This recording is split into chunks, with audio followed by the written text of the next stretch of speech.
Halo teman-teman, kembali sama saya yaitu Farhan Furkonuddin. Kali ini saya akan berbahas tentang TikTok gitu ya. Mungkin teman-teman udah nggak asing lagi gitu terkait tentang TikTok.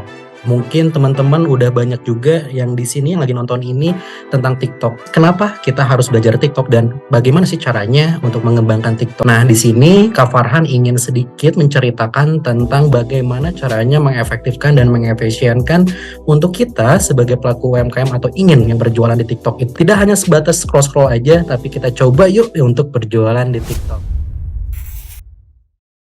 Apa itu TikTok Shop gitu ya? Nah, ternyata di TikTok Shop itu adalah sebuah social e-commerce yang inovatif dan dapat menjangkau para penjual, pembeli, dan kreator untuk menyediakan pengalaman berbelanja yang lancar dan menyenangkan. Karena betul, di TikTok Shop itu yang membedakan dengan toko online yang lain adalah ternyata TikTok Shop itu mereka menyediakan beberapa shop payment. Apa itu shop payment? Jadi cara berjualannya orang-orang yang di TikTok Shop itu tidak hanya berjualan aja, tapi di sana ada entertainment-nya gitu ya.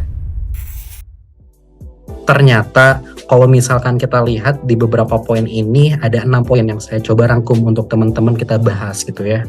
Yang pertama itu ternyata di TikTok itu lebih banyak dikenal karena TikTok Shop itu bertemakan entertainment gitu. Yang tadi saya sudah jelaskan, entertainment itu apa? Ya berjualan dengan banyak karakteristiknya gitu. Jadi kita berjualan sambil membuat video, sambil soft selling dan lain-lainnya gitu. Jadi ini yang salah satu poin uniknya kenapa TikTok Shop itu menjadi sangat melejit dan sangat growth untuk di tahun ini gitu ya.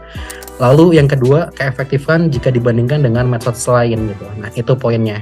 Kenapa? Kalau misalkan kita lihat gitu ya, TikTok kita coba compare dengan salah satu sosial media satu lagi, misalkan di Instagram. Di Instagram tersebut ada di situ fitur tentang Instagram Shopping. Tapi para yang mau berbelanja di Instagram itu mereka masih bingung bagaimana caranya untuk berbelanja di Instagram. Berbeda kalau misalkan di TikTok Shop.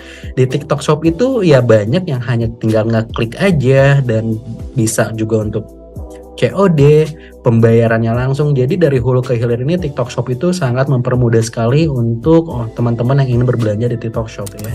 Terus yang ketiga, kemudahan berbelanja, tidak perlu aplikasi tambahan untuk berbelanja di TikTok Shop. Betul.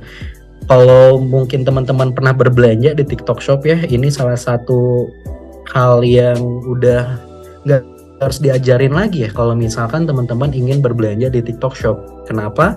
Karena TikTok Shop itu teman-teman hanya tinggal ngeklik aja produknya, terus masukin alamatnya, terus misalkan mau kategori seperti apa yang ingin dibeli untuk variannya, itu sangat mempermudah sekali. Terus yang keempat, durasi selalu setiap saat bisa melakukan transaksi di TikTok Shop. Betul. Jadi di TikTok Shop itu misalkan teman-teman ingin berbelanja di malam hari, di pagi hari, itu masih banyak toko-toko TikTok Shop. Bahkan di tahun ini tuh ada salah satu toko yang mereka itu hadir 24 jam untuk nge-live gitu, karena melihat behaviornya para pembeli TikTok Shop itu mereka tidak mengenal waktu, mau pagi, mau siang, mau malam, mereka masih aktif untuk berbelanja. Terus yang kelima, pemasaran media lebih luas. Betul, TikTok Shop ini ternyata salah satu yang pengembangan pemasarannya lewat TikTok itu banyak banget caranya, dan sesuai dengan judulnya, yuk kita bawa gaya berjualan kita untuk di TikTok.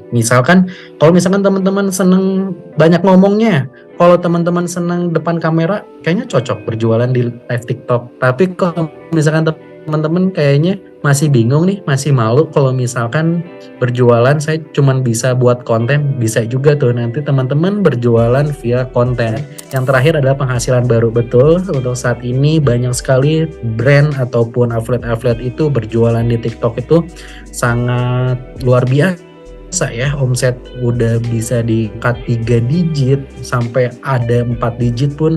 Ini salah satu hal yang luar biasa TikTok Shop ini gitu. Dari datanya, lalu Indonesia ini peringkat kedua di dunia gitu setelah Amerika Serikat. Sebenarnya sebelum data ini ada Cina, karena kan Cina tuh betul ya pembuat dari TikTok Shop-nya tersendiri. Nah, untuk Indonesia ini berarti banyak banget ya kalau misalkan kita lihat, kita bayangkan ternyata Indonesia salah satu pengguna aktif di tahun 2022 untuk penggunaan TikTok gitu. Ternyata selain itu dari sosial media yang berani dan data yang banyak untuk melakukan forecast, ternyata berbeda dengan WhatsApp. Betul, WhatsApp tuh ada juga ya WhatsApp katalog, tapi di angkanya masih 21,6%, bahkan Facebook Marketplace pun 10%. Nah, TikTok Shop ini 46%. Ternyata TikTok tuh mereka sangat membantu sekali untuk terkait orang-orang yang ingin berjualan di TikTok itu, sampai 46% mereka ingin transaksi berjualan di TikTok itu ternyata tinggi juga gitu teman-teman, untuk terkait data pasarnya gitu. Nah, ini tentang penggunaan TikToknya. Dari setiap tahun ternyata TikTok selalu mengalami peningkatan gitu ya. 2020, 2021, 2022 gitu. Ini salah satu peningkatan dari TikTok. Nah, ini untuk demografi pengguna TikTok di Indonesia pun ternyata TikTok Shop itu adalah 69% mereka sudah bekerja, 49% dia sudah menikah, dan 51% orang tua.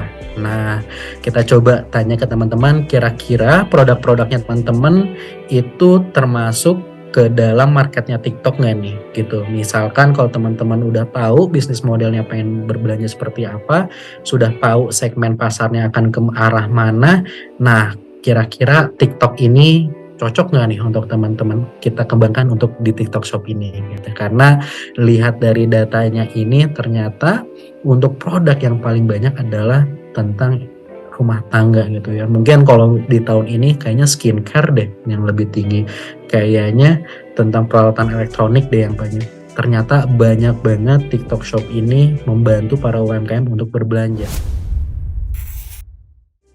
Di sini Kak Farah akan sedikit menceritakan tentang behavior tentang TikTok Shop-nya gitu ya. Ternyata untuk aspek perilaku pelanggan di TikTok Shop itu bermacam-macam gitu ya. Biasanya kalau orang mau berbelanja di TikTok Shop itu, yang pertama mereka itu menjelajahi produk melalui video pendek gitu ya. Nah, teman-teman coba di sini, kira-kira teman-teman udah pernah melihat video-video pendek di TikTok belum? Nah, biasanya kalau misalkan teman-teman suka melihat di TikTok Shop atau di TikToknya teman-teman ada video pendek, terus ada keranjang kuningnya tuh di bawahnya. Nah, itu salah satu behaviornya gitu kan. Nah, orang-orang yang berbelanja di TikTok itu seneng gitu. Oh, ini ada ada produk bagus nih, videonya bagus, aku pengen lihat nih, pilih produknya. Nah, biasanya itu salah satu customer behaviornya. Berarti kalau misalkan dilihat dari sini, teman-teman harus bisa kembangin terkait konten juga gitu, karena salah satu konten ini ternyata diminati oleh orang-orang untuk perilaku pelanggan di TikTok Shop. Itu yang pertama. Terus yang kedua, konten ulasan dan rekomendasi. Betul gitu ya, mau di e-commerce manapun atau berjualan dimanapun, konten ulasan ini salah satu pertimbangan kalau misalkan orang mau berbelanja di TikTok.